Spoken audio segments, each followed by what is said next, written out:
Welcome back to the Colts cast. I'm Eric Smith. Alongside me, as always, is Jamal Lawrence. Got my dog in here this time. That's Najee. He is chilling. Jamal, What a do. preseason week 2 Colts versus Packers, Lucas Oil Stadium, second preseason game of the 2025 year. Saturday, August 16th, tomorrow at 1 p.m. Eastern. Jamal, you actually going to go to this game, or you gonna I'll be there. again? I'll be there. I'm Skip out last week. Yeah, no. I drive by the stadium every day on my way to work, so so it's just like a regular day for me. I'll be out there early, ready to roll. I hope so. Gotta have somebody there, right? Yeah, I got to. I can't fly out there. The Colts are still looking for their first preseason win, but I think most importantly, they're still trying to find a long-term answer at the quarterback position. Whether that be Anthony Richardson or Daniel Jones is to be determined. Look, Jamal, a lot of people said we were bugging out last episode. We said Anthony Richardson's career was over. It's not over. It's not over. But I think people do need to understand that Anthony Richardson leaving the game with a right pinky injury on the second drive of his first preseason game, after we said all season that we just want one game that he needed to do it. This was not only the one game he needed to show out, but we just wanted one healthy offseason. And not only did we have that shoulder issue, he was going to see surgery. Like we got hit with a cold splash of water. It just reminded me of the trauma we had to deal with and endure during this whole Richardson experiment. Because according to Draft Sharks, here's the list of Anthony Richardson's injuries. We're just going to go with the NFL ones. August 7th, 2025, hand finger dislocation, grade 1. We already know about that one. May 28th, 2025, shoulder AC joint sprain. Injured his right shoulder during the start of OTAs. Just threw too much, I'm guessing. December 25th, 2024, back lower lumbar sprain / pull. Suffered a back and foot injury ahead of the Week 17 game. Missed the final 2 games. September 29th, 2024, hip sprain. He just game with a hip injury. This was Week 4. He missed 1 game after that. October 8th, 2023, shoulder AC joint sprain, grade 1, season-ending injury to his throwing shoulder. Week 5 versus the Titans in his rookie year, where he was named QB1, underwent surgery in late October. Like I'm sorry that I went a little crazy, but it hurt. Like it really did. I've been saying Anthony Richardson's my guy. Going into the new year, like I've been saying I want him to play regardless. Like so. Like, what if he gets hurt again tomorrow against the Packers? Like, what are we doing there? I guess we're not overreacting. We're not allowed to do that. What are we doing, Jamal? I don't know. Some of those comments were wild, and of course, some of them were people who hear all the time. So I respect what they're saying. But there are some people chirping off in there, talking silly, who clearly have never, ever, ever listened to the pod before, and that's fine. That's fine. We always want new listeners. We always want new people to come over and give your opinion. That's what we say: like and comment, do whatever you need to do. So hit that button. Continue to come on over so we can get out to as many Colts fans and non-Colts fans as we can, because it is always a little fun to see people getting chippy in the comments. But some people are just talking silly, and they, like I said, they clearly never even listened to the pod before. So I found a lot of that funny. But neither here nor there. I hope they come back and listen, because you know what time it is. Those of y'all who come back and listen every single episode, y'all know what time it is. We keep it real in this pod. We like to have fun in this pod. And Eric just kind of laid the land right there for you with why he reacted the way he did and how we reacted. Because again, how can you not be like, damn, here we go again? Yeah, like when we just go again. And anybody who's sitting there telling themselves it's not that big of a deal is lying to themselves. You're living in denial. I appreciate that input, but you're living in denial.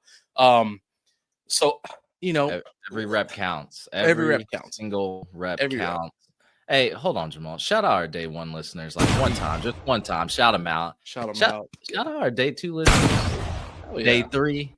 Everybody. First time listeners. Last time listeners. Welcome. Hey, we love you all. Welcome.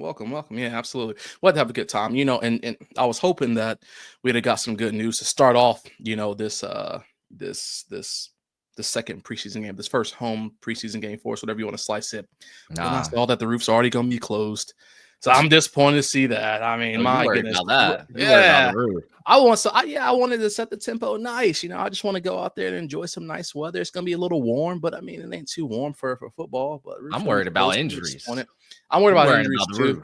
I'm worried about injuries too. But at this point, I mean, we already know we might as well just run. We might as well just run a 2-quarterback offense. Just let Jones and hold up, in however they want to. Because nobody's consistent. Bro, we're not putting DJ Lagway out there and Graham Mertz, bro. We not Billy Napier. Look, the injuries though. Josh Downs just went down. Was it yesterday?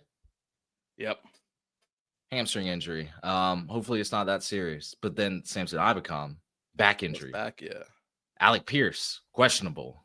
Kwity Paye getting hurt off and on. The entire cornerback room, who we were excited about. the new look Lou Anarumo offense. I was excited. Kenny Moore suffered a knee injury. I'm saying this like since the last time we potted. Doesn't appear to be serious, but still, it's just like it kind of was like off the initial reaction. Jalen Jones, hamstring, no timetable. Juju Brent, shocker, hamstring, no timetable. Justin Wally, torn ACL, out for the season. What the actual fuck is going on, Jamal? Look, I failed.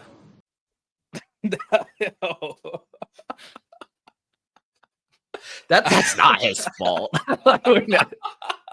We're not doing that. We're not doing that. Oh man, no. I don't know whether it's the training staff. I don't know if it's the coaching staff. I don't know if it's just the player. We just get the luck of the draw and just get at conditioning. Yeah, every single player we get just is injury prone. I mean, I don't know. I don't think that's the case. Obviously there's a much bigger problem somewhere down the line. Enough. It's something, man. It's something. Because the injuries don't make sense. And again, we have them every single year going into the season. We already know the Colts are just an injury-riddled team every single year. And I'm not saying that other teams in the league are. Obviously, we're hyper-focused on this team that's in the AFC South, so we focus on them so much.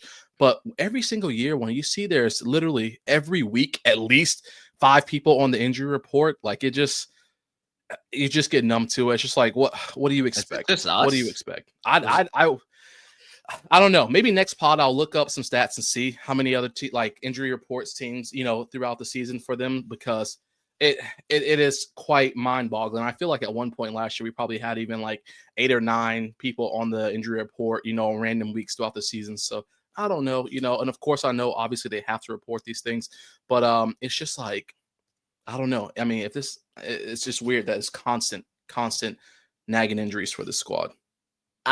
I see some teams. I'm just looking at the ESPN NFL injury list. Some teams have a very long laundry list, including the Colts. Some teams don't. So I will say it's about half and half. Like there's some teams with a lot. Anyway, let's talk about this game, Jamal. Week 2 versus the Packers. What are we looking out for? What do you need to see?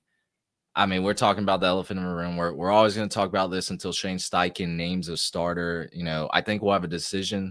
Personally, I think we'll have a decision next week. He said sooner rather than later. He wants to name a QB1, and unless he's planning on playing Richardson and Daniel Jones a significant amount of time in week 3, then he's got to name a starter next week, right? Yeah, I mean, I would think so.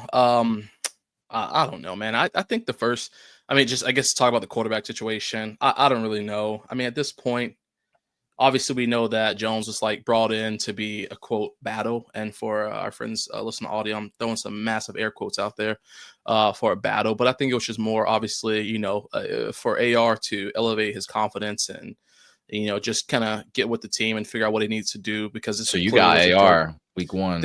This clearly was a joke this clearly was a joke of a battle, is what I'm getting at. Neither one of these dudes are performing at whatever level we need them to. So I personally, obviously I want AR to be the starter. But this team, I got a feeling that they're just going to have to flip-flop back and forth throughout random weeks of the season to figure out. But yes, AR should be the starter for week 1. I've read enough reports. I've heard enough reports from people who are on the sideline during training camp, because that's their job, reporting on the dinks and dunks of Daniel Jones versus the high flying, like 2-minute drill that AR can run, and so on and so forth. But both of these guys, I mean, for what it's worth, they neither one of them sound hot. Neither one of them sound great. So it's just like, pick your poison at whatever one you want. One starts fuck around throughout the season, then you let the next one come in and play and see what now they you can pot do, him. because it just doesn't make sense. It truly doesn't make sense.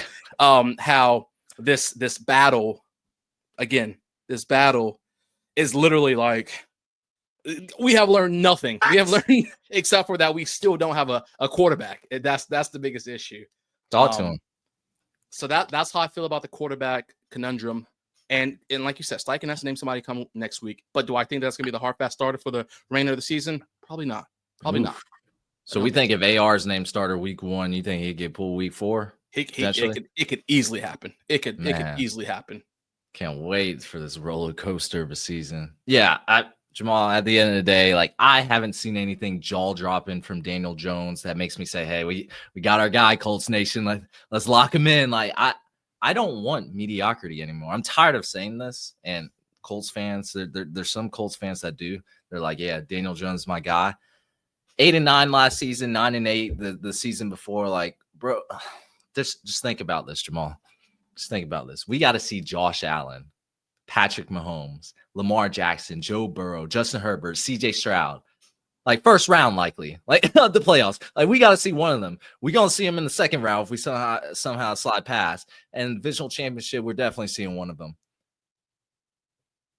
But we have Daniel Jones that we think has next up, that's going to win those QB battles, where in the NFL, like that's what happens. Prime time, that's what happens when the lights are shining. Whose quarterback is better, essentially. Do we really want a first round exit like that? Well, you already know my opinion. I don't. Y'all know my opinion. I don't care about getting to the playoffs just to get mopped up. Like, I don't care about that. It doesn't. I don't.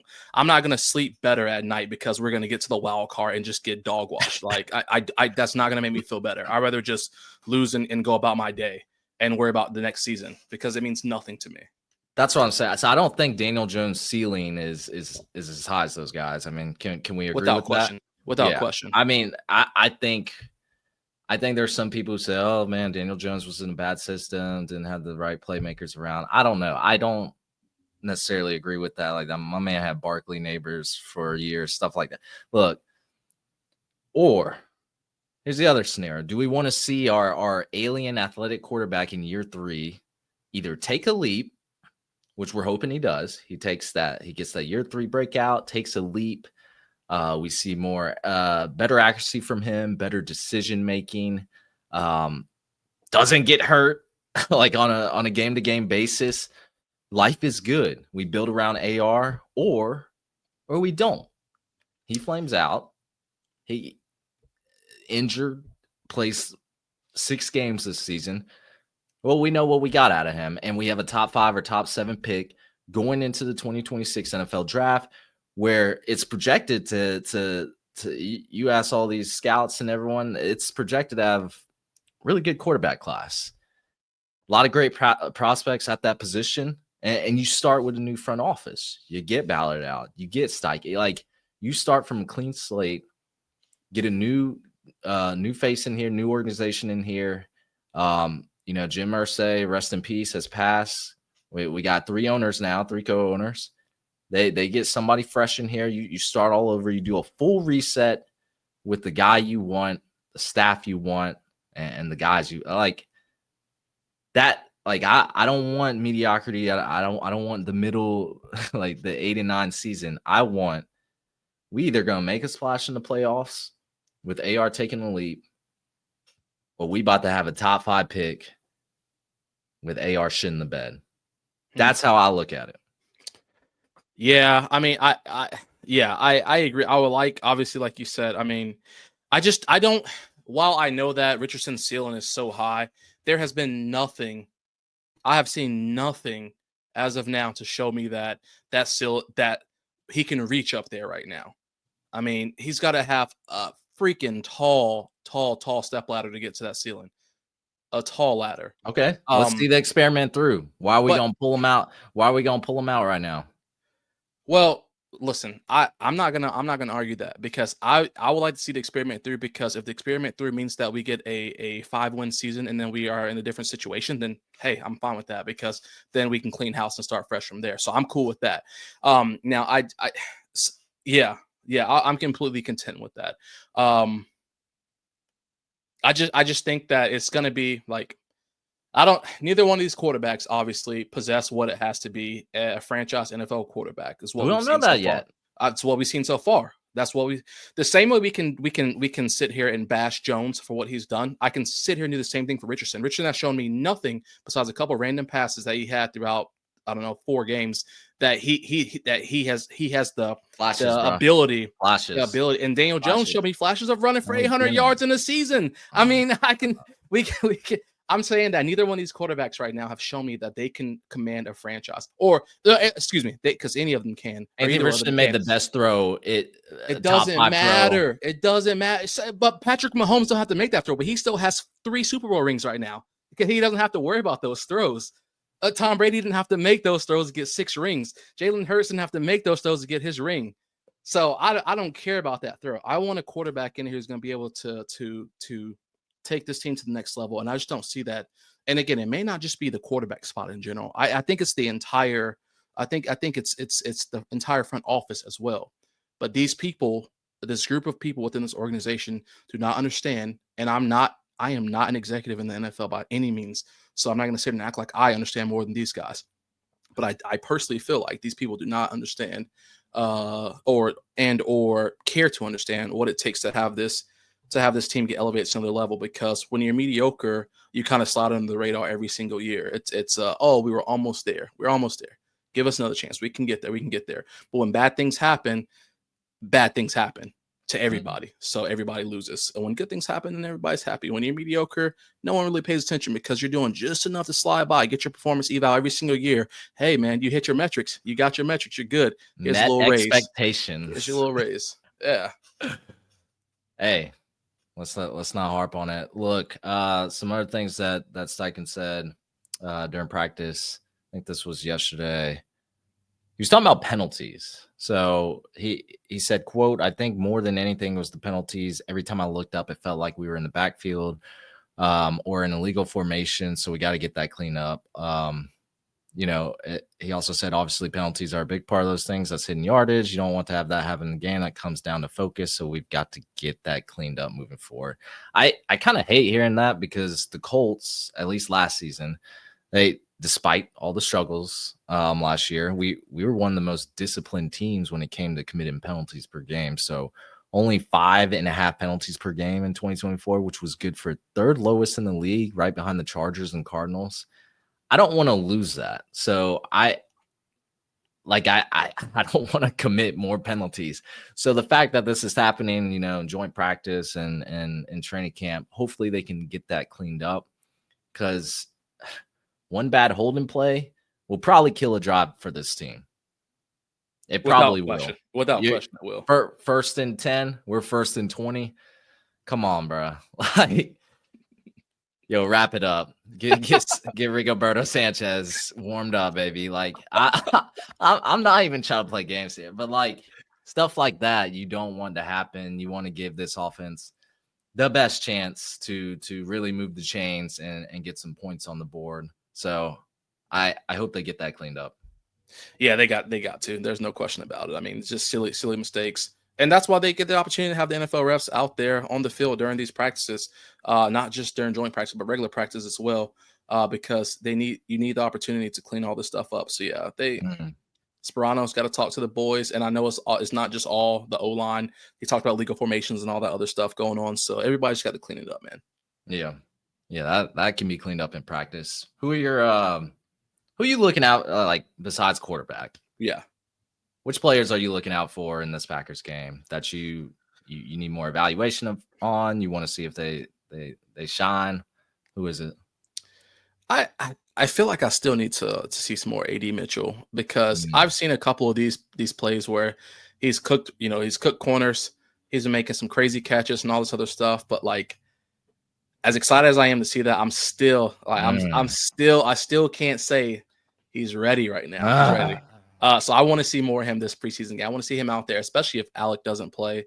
That means the door's open for him to get a lot more targets. So I want to see what he can do. And on the field, not just a 1v1 setting. Yeah, consistency is going to be key for AD Mitchell this season. I feel like I've seen prime DeAndre Hopkins out of AD, and then I've seen Dontavian Wicks 2.0 with some drops and some other inconsistent things going on. So really want to hit the former there and get some Hopkins out of him. But yeah, AD Mitchell's another one that I feel like he was like second in targets in week 1 preseason. I think he only had a few receptions out of those. So they were looking for him. He was either open, first read, second read, something each quarterback liked about him. I think Daniel Jones was targeting him a lot, but got to see more at AD. I want to see some DJ Giddens tomorrow. I want to see him make plays. Everyone's hype about him around camp. I myself wasn't really a huge fan of him, like as far as the pick for the Colts in the NFL draft. That was the one pick that was kind of like a head scratcher for me, because I didn't think he was a great pass catcher or great in pass pro situations. So that I feel like that's one thing Indy's missing. Like JT was getting pulled in the fourth quarter numerous occasions, and we all know why. I thought JT was an every down back. Just doesn't. I mean, I think he can be. He's had some situations in the third downs, but man, say y'all don't pay me to block. Yeah, y'all pay me to tote this thing for 5 or 4.6 a carry, which he can do. I'm not taking anything away from him, but you give him a competent backup, especially this guy's missed 16 games over the last 3 seasons. Yeah. Ankle issues, other nagging injuries. You give this guy a competent backup, someone who can complement him, keep him fresh on the field, be in those third down situations, not completely remove him, maybe from an entire 2-minute drill, but like someone that can be out there and help him out, reduce that immense workload he gets. There were some games last season he was breaching 25, 30 carries, not just touches, carries. Like, yeah. That's a lot on him, and that can increase injury. Tyler Warren. Yeah. Another great game out of him with just like that stamp of approval. The ink would definitely gel better there. Both quarterbacks seem to like throwing to him. I want to see his run blocking skills more, because I don't want it to be a situation, because we're going to probably be a run first team. That's what everyone's projecting. That's fine. I don't want to see Mo Alley Cox out there on every single run play, and they know that JT is about to tote the rock in between outside of tackles, something. I need to see where if Tyler Warren's out there, he can either go run a route, he can block for us, he can do something to really, like, where coordinators aren't like, man, that man about to go run a wheel, that man about to go run a dig. I want to see him, because that was one of the cons of Tyler Warren. Like, short arms, can't block, won't transition to the NFL. Prove him wrong. That's what I want to see. Yeah, I fully agree with both of those assessments, especially going back to the DJ Giddens one and JT one, because exactly what you said about having Mo Alley Cox in there for Tyler Warren is exactly what the thought process would be whenever a backup back comes in. Like, that means we're not running the ball, we're throwing it. So there's no stealthness in there. It gives the play right away. So I'm super excited to see Warren. Hopefully he can do some more blocking and become a better blocker. And then same with DJ. I'm ready to see him in there as well. But I also hope that means JT has been focusing on his pass blocking, because I mean, you're either running back, you have to do both. Yeah, I understand that you may be more of a power back, but you have to do both. So yeah, both of those guys, I think that both of those things complement each other hand in hand. So they got to get it together. Every person besides the quarterback on the offense has to block. Yeah. Really, every single player, not named the quarterback, has to be able to block to run this modern NFL offense. I guess switching to the defense, JT Tuimoloau. Did I say that right? Tuimoloau. Sounds good to me. Shoot. People were killing me on that. He had a great week 1 against the Ravens. Can he build on it? Yeah, he had a strip sack, 2 QB hits, 2 tackles for a loss, pass batted down. He was doing everything, literally making an impact on every single type of play as an edge rusher. Like to see that, especially with Ibukam having injuries coming off of the Achilles injury as well. Not only that, Kwity Paye's having some nagging injuries popping up too. So we're starting to see where you can't have enough defensive linemen. Like we're gonna be okay if we have an injury or 2 on that defensive line. We got guys. So I want to see him just be that day 1 impact player that he's already doing. Another guy, Hunter Wohler. He's making some heads turn. 7th rounder. You know, that's what I'm saying. Like, stop sleeping on these late round picks. Like, your favorite player is undrafted or a day 3 pick. Like Kenny Moore, Zaire Frank, like these guys end up being starters in the NFL, man. And they play with a chip on their shoulder. They want to prove the naysayers wrong. It's just like, I love that. And I think Nick Cross even had an injury. So like he was getting some first team reps. So like, this is awesome. Besides the injuries happening, like I love what I'm seeing on this defense. They've been performing very well in joint practices. You know, they thought they were saying Lamar Jackson was trash last week, even though we know that's not true. But the defense had a good session against him this week, shutting down Jordan Love. Like, I'm liking it. I'm liking it. That's all I'm saying, Jamal. It will be nice. It'll be nice seeing. Kind of going back to JT on defense, like you were saying, I'm excited to see him getting there because you brought up a great point last episode. Because I was talking, or maybe it's 2 episodes ago, we were talking about him, and kind of just didn't think about, again, that rotation and how important that rotation is. Because even if these guys are injured, or they're getting winded, they're getting gassed, you got a fresh JT can come in there and hopefully be in this rotation early, not just on those 3rd down plays. Even if he is on 3rd down, he can make a huge impact. But getting a chance to come in there, maybe run a couple drives to start off, or a couple series to start off, and then continue that rotation to keep somebody fresh in there. We can never have enough of those guys to continue to add that pressure too. Yeah. Want to jump back to the offense. What are we seeing out of Bortolini and Matt Gonsalves? Like that's going to be fun too, because I didn't hear a lot of people talk about them last week. I think they'll get more opportunities this week against the Packers, but usually when your name is not being talked about as an offensive lineman, you probably did a good job. Like when you Blake Freeland and your name coming up every drive. Oh man, hates Blake. Yeah, like you don't want your name called a lot as an offensive lineman. That's all I'll say. So seeing those guys, again, the linebacker position probably. I don't think there's going to be an every down starter like there was EJ Speed under the Gus Bradley defense.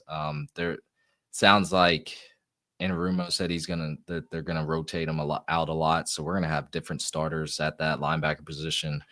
Whether it's weak side, strong side, with Zaire Franklin right there. So, again, another shakeup that could prove to be beneficial for this defense. I mean, it's looking like this defense is going to be the strong suit of this team, barring any significant injuries. And that's what we need. I mean, again, we talk about a team that allowed 25 plus points a game last season. It just didn't work out, especially when our offense was only putting up 22 roughly points a game. So we gotta have some shutdown within this squad. And again, we don't need shutouts. It would be great to have shutouts, but we don't need shutouts. We just need you to maintain, do what you got to do, and then let's hold teams just 16, 17 or below, so the offense gets an opportunity to come out there and actually be successful. And defense, people like to say offense wins games, defense wins championships. While the Colts aren't contending for any championships, if the defense plays with that mentality, I mean, they can definitely help rack up some W's in the column. Yeah, but hold on, what are we gonna do against the Jacksonville Jaguars? Because you lose. I was thinking of shutouts, and I was like, who can we shut out? But then, so the Jaguar, you've heard about Cam Little, right? Hitting that 70-yard field goal. Yeah. Oh yeah, that thing was ridiculous. Yeah. So what are we supposed to do when all right, they get a touchback, you know. Man, just boots from the end zone. Yeah, they get a touchback. They get one first down, and they're like, "Oh, we're in field goal We're range." good. Like, We're good. oh, what are we gonna do? And then they got Travis Hunter playing both ways. Yeah, like AFC South, man. I don't know. I don't think there's any teams on this schedule we could shut out. I'm looking at it right now, and it ain't looking too hot. Yeah, I'm just saying, like, what is it placed at the 35 or 30-yard line now? Yeah. Yeah. Bro, they got to get one first down, and that's wild. That's wild to think about, my man. Like Liam Cohen just walked into the best situation ever. Yeah, he did. Duval. Duval. But I think Spencer Strider he hit hit a 63-yarder yesterday. I think it was. So I think maybe it was a 53. I think Ken Sterling said I can't remember. Well, don't pay kickers anymore. I'll tell you that. Yeah, we all know that. We know that mistake. I'll tell you, I don't know why y'all did that, Chris Ballard. And yeah, people were so hyped when they said Matt Gay about to be the highest paid kicker. My man was smiling. Most accurate kicker of all time. Yeah, missed every 50-yarder. Every 50-yarder. We probably could have won. We might have had an 11-win season. Oh, without question. I don't even. I think he missed like nine field goals. That may be exaggerating a little bit, but I feel like it was like 9 or 10. I'm not gonna look it up because I personally don't really care at this point in life. But you are 100% right. Those were because how many games did we lose by one possession? Like 4?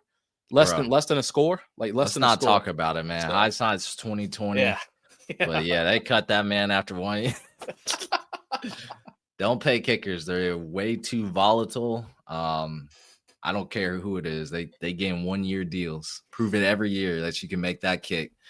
Because apparently there is a fall off where it could be detrimental to the entire team, and we do not want that. So without question. That's all I got, Jamal. Wish I could go to the game. Definitely gonna try to make one this year. Oh, for sure. You got to, man. You got to. I'll keep y'all posted on how the scrimmage is going. I don't know if I'm gonna be there the entire time. My plan is to stay there the entire time, but I also have a fantasy draft tomorrow night as well. So I gotta make sure I do that off your phone. Yeah, but I need to be focused too. You taking any Colts players? Yeah, I'm gonna take some Colts players. I ain't gonna say who though. I ain't gonna say who. But I got some up my sleeve. There's some interesting ones. I'll tell you that. Man, I think I have a fantasy draft in a week. I think in exactly a week. Yeah, because it's at 2:00. So a week in a few hours, something like that. But I gotta have a Colts player. Like I'm gonna reach for one if I just don't know who yet because there's a lot of interesting guys. Tyler Warren, Josh Downs, Jonathan Taylor. Can I get him? You know, stuff like that. So it's gonna be fun. That's all I got though. That's it for me too, man. That's going to be it for us, everyone. Thank you for listening to the Colts Cast. We're live on Apple Podcasts, Spotify, YouTube, any platform you use to listen to podcasts, and we'll be back next time to give you some more Indianapolis Colts content. Y'all, take it easy.